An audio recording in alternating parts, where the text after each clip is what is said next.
The first time Agnes called her fat, they were 16. It happened in their school's dimly lit locker room after PE. Steam from the showers curling in the air. Pero had just changed into her school uniform when Agnes' voice cut through the chatter. Pero, see how your tummy is spilling over your skirt. A giggle, sharp as broken glass. You need to start jogging with me, oh. The other girls laughed. Pero forced a smile, adjusting her blouse to hide the soft curve of her stomach. I'm just joking now, Agnes said, slinging an arm around her. You know I love you like this.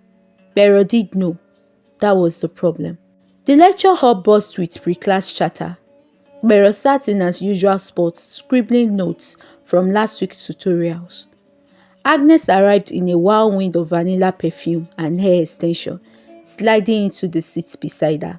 Guess who got asked out by the law finalists? Agnes whispered, flashing a WhatsApp message. The one I introduced you to last week. Pero pen stilled. The one who kept staring at my backside when you were talking. Agnes smirked. He said you are nice, but he prefers girls with, shape. Pero cheeks burned.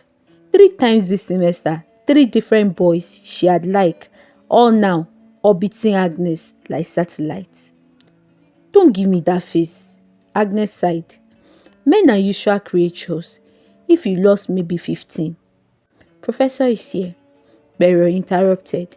In 2018, Pero met Emeka. Emeka spelled like cinnamon and spoke in paragraphs about Toni Morrison novels. He was the first boy who didn't glance at Agnes when she walked by. He is different, Pero told her reflection the night before the third date, smoothing the green emerald dress Agnes had called brave for your size.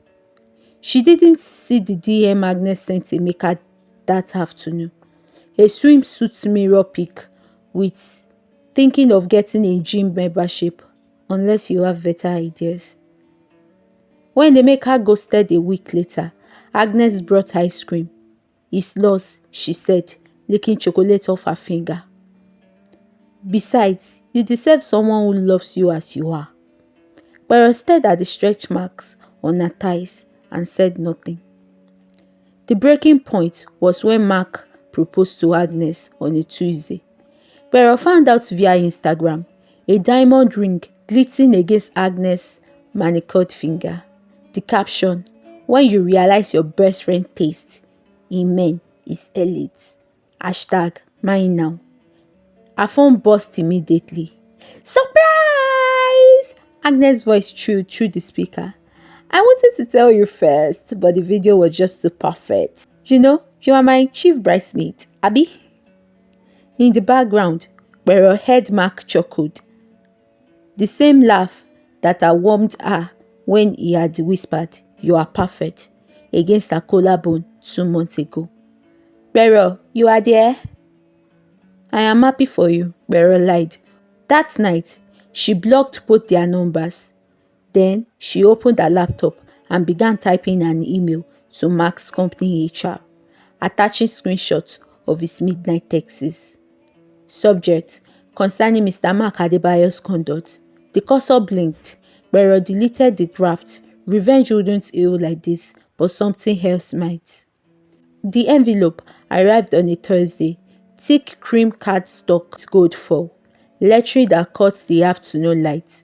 Agnes Oluwatoyin Adiola requests the pleasure of your company at her bridal shower. Pero turned it over in her hand, running a thumb around the embossed edge. 6 weeks since she had last spoken to Agnes. 6 weeks of ignored calls, unread messages, and the hollow ache in her chest that no amount of suya or pop-off could fill. Her phone buzzed, a WhatsApp notification from an unknown number. I know you got the invite. You better come. We need to talk. Pero deleted it. She had to seek a therapist's help, so she went for a therapy session. You are considering going? Dr. Nwachukwu adjusted her glasses, pen poised over her notepad. I don't know. Pero picked at the hem of her dress. Part of me wants to scream. at her in front of everyone. Part of me just wants to disappear. And which part is louder? Pero thought of Agnes' laugh, the way it used to make her feel safe. Then she thought of Mark's hand on her waist, his breath hot against her ear. She doesn't understand me like you do. The screaming part, she admitted. Dr. Inwachuku set down her pen. Then maybe you should. The boutique was empty at noon on a Tuesday. Pero stood in front of a mirror, the crimson George fabric hugging her cuffs in a way that made her breath catch. You look like a queen, the tailor murmured, pinning the hem. Pero almost cried. She hadn't worn red since Agnes told her it made her look like an overripe tomato.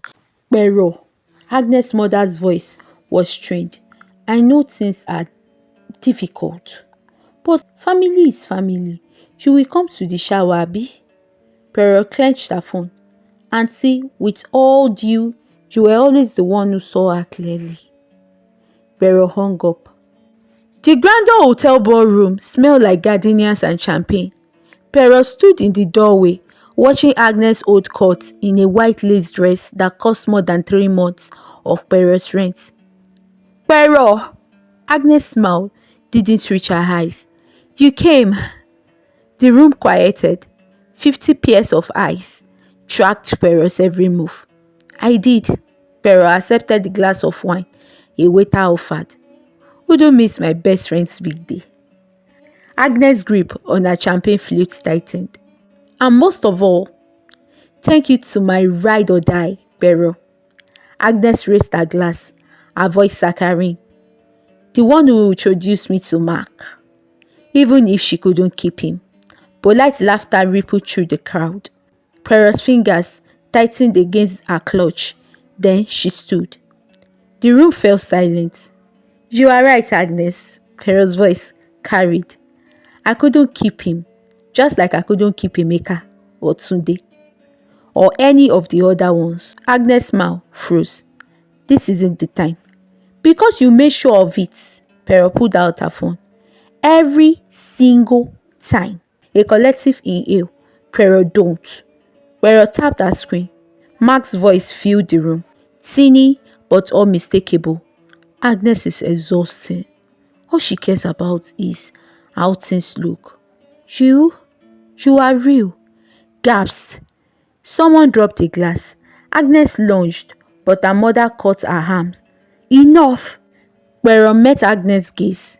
You were my best friend, and you broke me over and over. The room paused with tension. Then, he's been sleeping with his assistant too, Agnes spat. Did he tell you that? Pero hadn't known, but it didn't matter. I don't care about Mark, she said softly. I care that you stole him because you could. Like you stole everything else. Agnes crumpled. Pero left the hall before tears started. Her phone blew up before she reached her car. Mark, 3:17 a.m. Please call me. Auntie Nneka, you didn't have to shame her like that. An unknown number. I hope you are happy now. Pero blocked them all. Dr. Nwachuku nodded when Pero told her. And how do you feel? Pero thought about it. Lighter.